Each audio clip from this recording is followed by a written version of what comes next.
My first year teaching in an autism classroom, complete disaster. One Tuesday afternoon, I just sat on the floor and cried my eyes out. So, what happened? I have a primary school degree, I have a master's degree in ABA, a lesson plan, a heart full of passion, but nothing prepared me for what I was actually walking into. I will never forget that particular Tuesday afternoon. I was trying to lead a simple reading group. One student was humming loudly, another was running laps around the table and the window, a third was hiding under the decks refusing to join us. The carefully lesson plan that I spent hours on, another one thought it was confetti for the floor. I went home that day, collapsed on my couch and cried. Now, nothing prepared me for this. It was chaotic. Have you ever felt like that? Like you were just trying to survive the day, not teach? Looking back, I see now, the problem wasn't my students, it was me. I was trying to make them fit into my version of a classroom, and it was backfiring spectacularly. So, the moment that changed everything, it wasn't loud or dramatic, it was actually quiet. It was a moment with Leo. Leo was non-speaking. He communicated using gestures and a few picture cards. One afternoon, he was clearly upset, pacing the whole place, wiggling his fingers. I tried everything. Verbal prompts, preferred items, sticker charts. Nothing worked. Out of pure desperation, I just sat on the floor, a few feet away. I just stopped talking. I just sat. After a few minutes, Leo stopped pacing. He walked over to a shelf, picked up a laminated picture of a water bottle, and handed it to me. He was just thirsty. And in that moment, it hit me. The problem wasn't his behavior. The problem was my approach. So, here are 5 secrets that I've learned. Secret 1. I was just talking way too much. My biggest mistake was I talked way too much.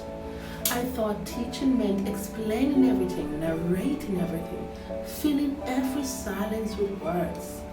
But for many of my autistic students, my voice was noise. They needed time to process. My words were overwhelming them. So I did something radical. I stopped talking so much and I started showing. Visuals became the language of our classroom. Daily schedules, step-by-step mini guides, choice boards for everything, snacks, breaks, and emotions. Instead of saying 5 minutes we're cleaning up for maths, I showed a visual timer and pointed to the maths icon. I had cue cards on my lanyard. Quiet voice, hands to self, take a break. There was no lectures, no nagging, just clear visual support. And you know what? It was less stress, but more independence from them, more calm. Secret number 2, behavior is always communication. Here's another thing I wish I had known sooner when I started in my first year. Behavior is them telling us something. I used to think behavior needed to be managed, fixed, corrected. But the truth is, every action is a message. That child hiding under the table, he wasn't being defiant, he was overwhelmed. The lights, the noise, the unpredictability, that hand flapping or humming, it wasn't a distraction, it was self-regulation. I stopped asking how do I stop this? And started asking, what are they trying to tell me? I began to presume competence, the belief that every child is intelligent, capable, and worthy of being understood.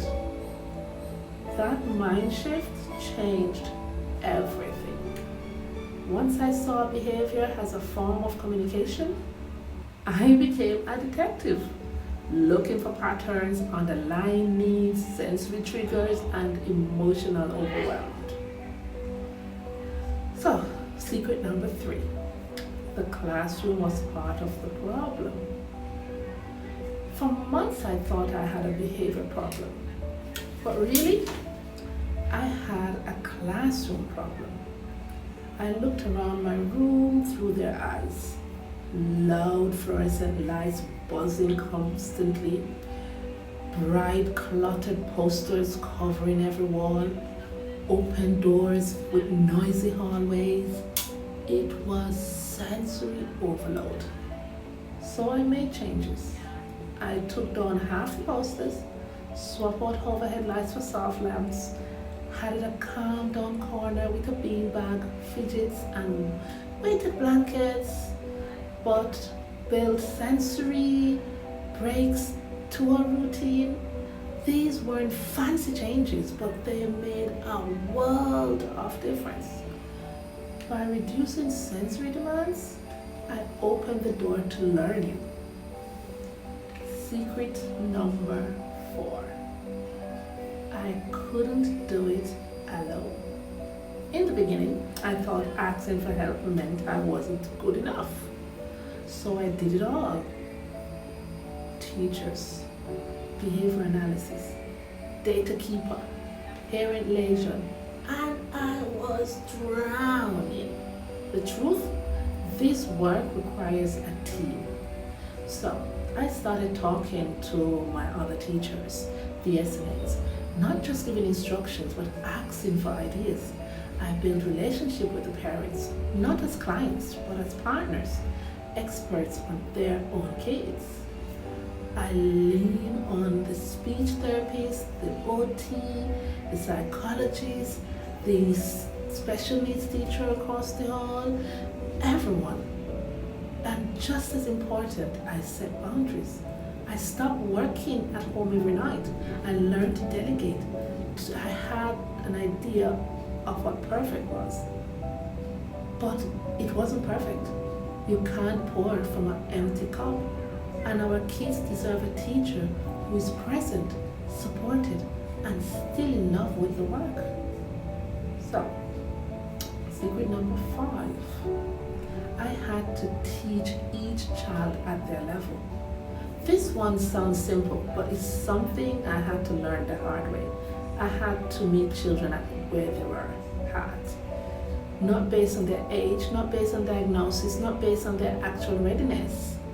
I had a child who was only 7 years old, but could argue, reason, and analyze like a teenager. He was incredibly bright, quick-witted, sharp. He needed depth, not repetition. He needed challenge, not just chaos. Then I had a student who was 12, but couldn't yet add more than 2 items. He needed repetition, rhythm, and lots of support. But he also needed dignity. He needed someone to see that his worth wasn't tied to what he couldn't do yet. And I realized you can't teach based on a number or a standard. You teach the child in front of you. Every child brought something different to the room. Different strengths, different sensitivities, different timelines. And when I stopped forcing them to meet me where I was and started meeting them where they were, that's when things started to change. Because teaching isn't about bringing everyone to the same pace. It's about moving each child forward in their own way at their own space. So, my My classroom didn't transform overnight. It was slow, messy, sometimes frustrating, but the chaos, it faded. And what replaced it was beautiful. Students who used to hide now participated. Students I thought couldn't communicate now share thoughts and humor. A teacher who used to go home in tears now going home with joy. Because I stopped trying to control and started learning how to connect. So, you're a teacher, a parent, an SNA, or someone feeling overwhelmed right now? Start small.